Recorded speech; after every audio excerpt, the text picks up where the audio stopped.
Hello दोस्तों। इस video में हम लोग तीन बड़ी कंपनियों के रिजल्ट कवर करने वाले हैं क्वार्टर 1 के। सबसे पहले एचडीएफसी एमसी सेक्टर की कंपनी, उसके बाद इलेक्ट्रिकल गुड्स की कंपनी क्रॉम्पटन ग्रीव्स की रिजल्ट कवर करेंगे और अल्ट्राटेक सीमेंट जो कि सीमेंट बनाते हैं। तो चलिए शुरू करते हैं यहाँ पे हम लोग एचडीएफसी एएमसी से कि इन्होंने किस प्रकार से यहाँ पे रिजल्ट रखे हैं। चलिए, तो यहाँ पे अगर देखें सारे फिगर आपको करोड़ में देखने को मिल जाएंगे। तो अगर हम देखें तो टोटल जो ऑपरेशन से इनका रेवेन्यू हो रहा है, यहाँ पे ये देख सकते हैं 521 करोड़ के आसपास है। पिछले साल दोस्तों ये फिगर 507 करोड़ था, एक क्वार्टर पहले अभी 516 करोड़ था। तो ये आपको क्या बता रहा है? देखिए, कोई भी कंपनी अगर ग्रोथ कंपनी है तो उसमें टॉप लाइन तो बहुत तेज़ी से बढ़ना चाहिए, लेकिन इसमें केस बिल्कुल अलग है। 507 से हुआ 516, 516 से 521, बहुत कछुए की चाल के साथ यहाँ पे टॉप लाइन ग्रो हो रहा है, बहुत धीरे हो रहा है कहने का मतलब है। और अगर बात करें एक्सपेंसेस की, तो टोटल एक्सपेंस जो हैं वो तो बढ़ रहे हैं, यहाँ पे देख सकते हैं क्वार्टर ऑन क्वार्टर बढ़े हैं, ईयर ऑन ईयर भी बढ़ते हुए नज़र आ रहे हैं, जिसकी वजह से आपका प्रॉफिट बिफोर टैक्स जो है अराउंड 385 करोड़ बैठ रहा है, 385 करोड़ रुपीज़। पिछले साल दोस्तों ये फिगर 466 करोड़ रुपीज़ था, अभी एक क्वार्टर पहले 442 करोड़ रुपीज़ था। तो टॉप लाइन न ग्रो होने का मतलब क्या है? एक तो टॉप लाइन नहीं ग्रो हो रहा है, ऊपर से इनका एक्सपेंस लगातार ग्रो हो रहा है, तो इससे बहुत नेगेटिव इम्पैक्ट आता है। और आपको दिख ही रहा होगा यहाँ पे कि 466 करोड़ एक साल पहले फिगर था, 442 हो गया पिछले क्वार्टर में, अब 442 का घट के 385 हो गया। लगातार यहाँ पे प्रॉफिट्स कम हो रहे हैं। टैक्सेस घटा देंगे, नेट प्रॉफिट आ जाएगा 314 करोड़ का, जो कि ऑलरेडी बहुत कम है। यहाँ पे ईपीएस देख सकते हैं आप, 14.7 का ईपीएस आ रहा है, पिछले क्वार्टर में 16 था, एक साल पहले 16.22 था। रिजल्ट पुअर है, यहाँ पे कोई डाउट ही नहीं है, काफ़ी पुअर रिजल्ट यहाँ पे पेश किए हैं एचडीएफसी एएमसी ने इस क्वार्टर में। वो नेक्स्ट कंपनी आपकी है Crompton Greaves consumer electricals limited. तो ये भी एक अच्छी खासी बड़ी कंपनी अपने सेक्टर में। यहाँ देखते हैं किस प्रकार से परफॉर्मेंस हुआ है। सारे फिगर आपको करोड़ में दिख जाएंगे।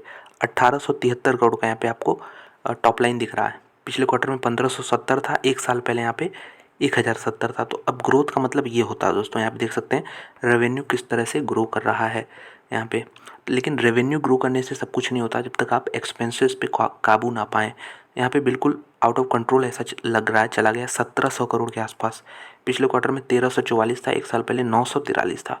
तो खर्चे तो मनमाने इसमें बढ़ रहे हैं। आप देख सकते हैं मटेरियल कॉस्टिंग में ज़बरदस्त इंक्रीज़ है, उसके बाद स्टॉक इन ट्रेड का परचेज़ किए इसमें ज़बरदस्त इंक्रीज़ है, बहुत यहाँ पे अदर एक्सपेंसेस में भी इंक्रीमेंट देखने को मिल रहा है। इसकी वजह से हुआ क्या है दोस्तों, प्रॉफिट बिफोर टैक्स आपका 174 करोड़ का बन रहा है।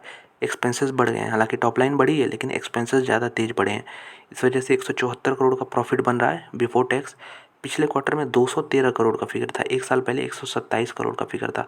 तो बहुत यहाँ पे, यहाँ भी हम कह सकते हैं रिजल्ट काफ़ी ख़राब है। देख सकते हैं 213 से घट के 174 हो गया। अब मानते हैं ये क्वार्टर तो फेस्टिव सीजन था, काफ़ी डिमांड वाला क्वार्टर था, लेकिन फिर भी 200 करोड़ के अराउंड तो फिगर आना चाहिए था। यहाँ पे काफ़ी कमी देखने को मिल रही है, 174। और पिछले साल से कंपैरिजन भी ठीक नहीं होगा, क्योंकि यहाँ पे सिचुएशन बहुत सही नहीं थी पिछले साल की, सबको मालूम है। नेट प्रॉफिट भी देख लीजिए तो 126 करोड़ बन रहा है, पिछले क्वार्टर में 176 था, एक साल पहले 94 करोड़ था। तो यहाँ भी काफ़ी पुअर नंबर ही हम कह सकते हैं। Crompton Greaves electrical company consumer goods ने प्रेजेंट किए हैं। 2 का ईपीएस बन रहा है, पिछले क्वार्टर में 3 को अप्रोच कर रहा था, एक साल पहले 1.5 था। तो यहाँ भी दोनों ही कंपनियों ने अभी तक पुअर रिजल्ट पेश किए हैं, एचडीएफसी एमसी और क्रॉम्पटन ग्रीव्स। तो चलिए, 2 खराब रिजल्ट देख लिए हैं, अब उम्मीद करेंगे तीसरी कंपनी अच्छा कुछ करे। यहाँ पे अल्ट्राटेक सीमेंट है, निफ्टी की कंपनी है। यहाँ पे अगर देखें तो 15,272 करोड़ का यहाँ पे रेवेन्यू है, 15,272। पिछले साल कितना था, 12,000 था, एक क्वार्टर पहले भी 16,000 था। तो क्वार्टर ऑन क्वार्टर रेवेन्यू जरूर घटते हुए नज़र आ रहा है, लेकिन अगर एक्सपेंस मैनेज करते हैं तो इसका कुछ असर होगा नहीं। मटेरियल कॉस्ट में थोड़ा ईज़ मिलते हुए दिख रहा है, कमी हो रही है यहाँ पे।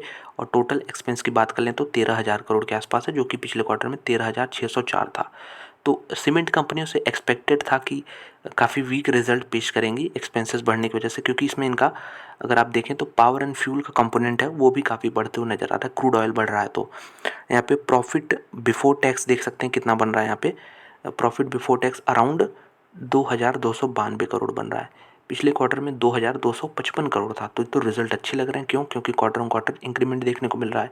और एक साल पहले अगर देखें तो ये 2526 करोड़ का फिगर था, तो ईयर ऑन ईयर यहाँ पे कमी देखने को मिल रही है। चलिए देखते हैं क्योंकि एक्सपेक्टेशन काफ़ी यहाँ पे ज़्यादा थे नहीं कि रिज़ल्ट आएंगे, इसलिए ज़रा से भी यहाँ पे अच्छे रिज़ल्ट आते हैं तो मार्केट अवॉर्ड करता है, रिवॉर्ड कर देता है कंपनियों को। नेट प्रॉफिट भी देख लेते हैं आप, for the period is around, आप देखिए तो 1582 करोड़ है। अब बहुत लोग कहेंगे ये तो घट के यहाँ पे 2200-2300 था, अब इतना कम हो गया क्योंकि टैक्सेस काफ़ी पे करते हैं। Q1 में टैक्स कंपनी काफ़ी पे करती है, और यहाँ पे Q4 में देख सकते हैं बिल्कुल यहाँ पे क्रेडिट हुआ है बल्कि टैक्सेस, और साथ में डिफर्ड टैक्सेस। तो रिज़ल्ट मेरे ख्याल से यहाँ पे अच्छे आपको देखने को मिल जाएंगे। यहाँ पे 1500 करोड़ के आसपास टोटल नेट प्रॉफिट बन रहा है। और ईपीएस की बात कर लें तो ईपीएस भी 55 का बन रहा है, जो कि पिछले साल यहाँ पे 59 का था, एक साल पहले, एक क्वार्टर पहले यहाँ पे 91 का था। तो अल्ट्राटेक ने तो यहाँ पे थोड़ी सी, यहाँ पे हम कहेंगे अच्छा रिजल्ट पेश किया है थोड़ा सा, बाकी दोनों कंपनियों ने निराश किया हमें।